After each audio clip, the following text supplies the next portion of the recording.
Hi guys, so in today's video I'm sharing a review of Scandal.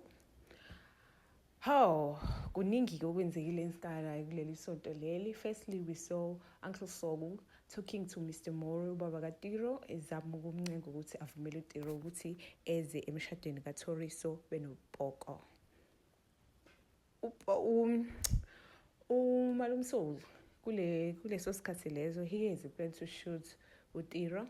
So Mr. Moro end up evuma ukuthi uTiro eze emshadweni. Tiro comes to the wedding.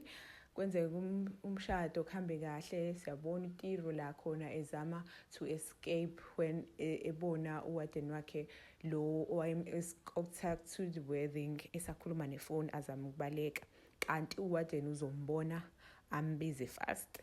La khona ke kuleso sikhathi umalumsoli was trying to shoot uTiro. Umalumsoli ngaleli suku was meaning business in gospel cause wengeke nje yazi amnyeke kanjalo uTiro. Sibona ke emdubula mase kuphelile konke nje ne reception seku right sekusebusuku la khona sizohamba khona uTiro amdubule. And then the next day we see Mr. Moro telling a story ukuthi he umtholele a lawyer ozomrepresent and staff uTiro usesibhedlela cause we saw uThapelo encenga Uncle Saul ukuthi angambulali cause he will be the one who ends up in jail. uTiro yena aphunyuke kanjalo ayele nje aqhubeke nempilo yakhe lapha endlaleni la zenzisa khona uhlanga cause we saw that uThapelo wathola ukuthi Tiro uya actor akanawo ama two personalities which is uTiro and Dino. Ubaba wakhe confessed ukuthi uma wakhe is the one who came up with the whole idea ukuthi uTiro ayihlanyise. So we also see uThapelo being angry with Dino uma wakhe, ambuza ukuthi umama onjani angayenza kanjani enjalo kumnyeni wakhe cause uTiro poisoned his father wazama ukuframe yena uTaps. Umbuza ukuthi angayenza kanjani into enjalo, and umaka Taps and Tiro try to justify ukuthi umama phela naye he has to protect indodana yakhe wengeke akwazi ukumbuka ukuthi aye ejele just like that because he made a mistake. And then we see Thapelo being angry, asking his mother what's a mistake. Ubulala umuntu, is it a mistake?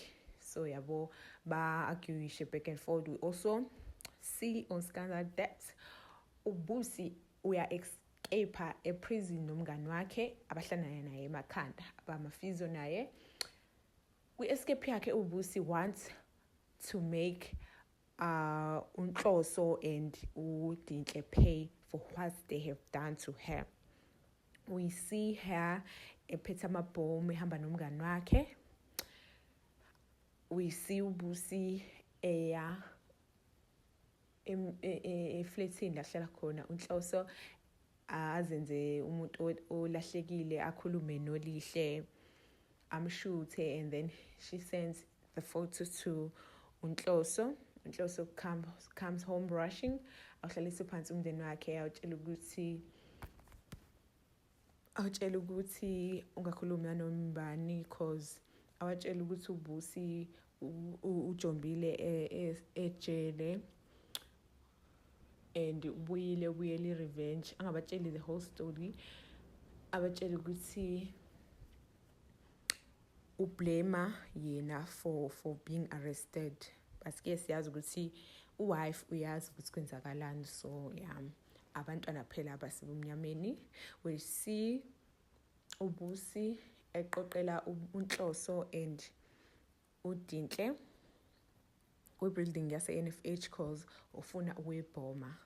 We see umngani kaBusi engena in the building aplanta amabhomu aqala umlilo, afike uBusi azoqedelela akhulume noNhloso beneDinhle athi happy dying into enjalo nani cathi nizophelelaphi all this thing, and then she locks the door abashiye kanjalo.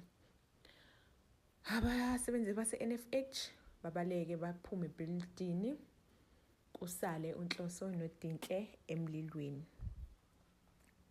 Futhi kanjalo-ke i-NFH ekugcineni uNhloso akwazi ukubulala umnyango aphume noDinhle. Baphumile phandle, isale building iqhume ishe. Luckily ama-firefighter ayesekhona abeqala ecisha umlilo. But on the best side, uXogi is affected because she was at levels with uKhabonina, her surrogates. On the beginning of the week, we saw uKhabonina trying to seduce uMdala. Waqala ngokuthela kwemheha, telling her about her cravings, emcela ukuthi amphathele ukudla, asking him to touch the tummy and feel the baby moving. Lapho uMdala akezwa ngane emuvayo, he doesn't notice that Khabonina is trying to seduce him. Aqhubeke abe nice, and then we see uKhabonina trying or kissing uMdala.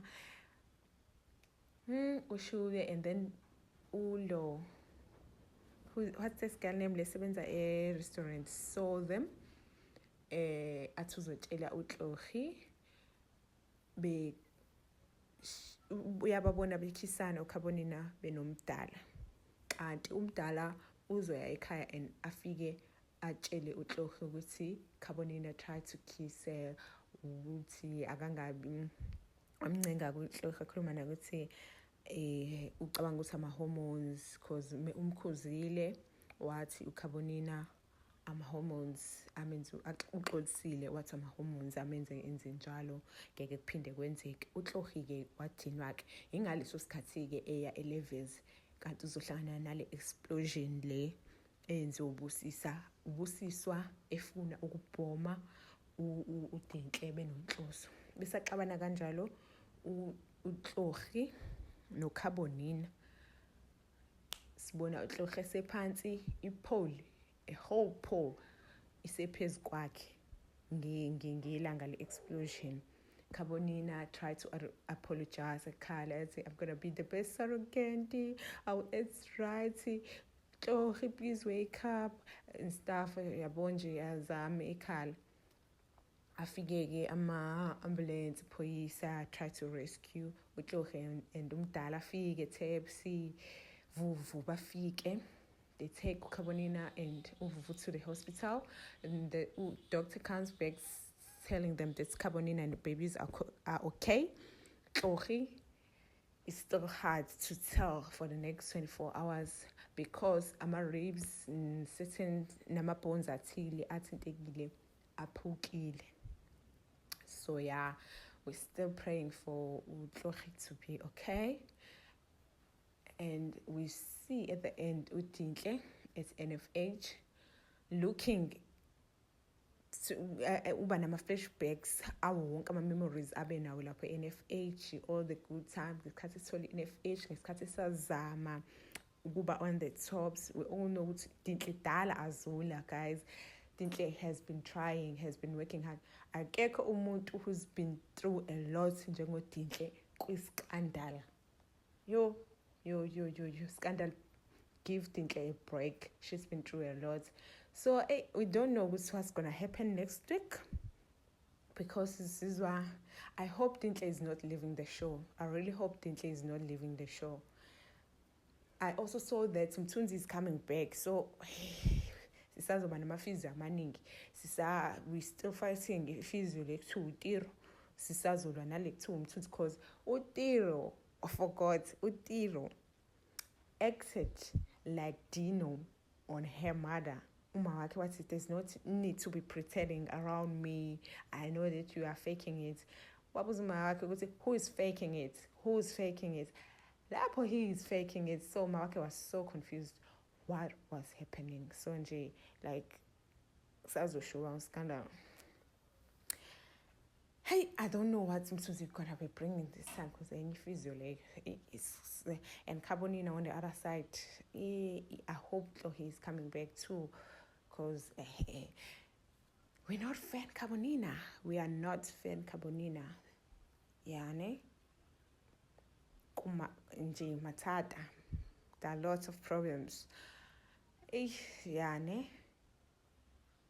Hey, thank you for watching.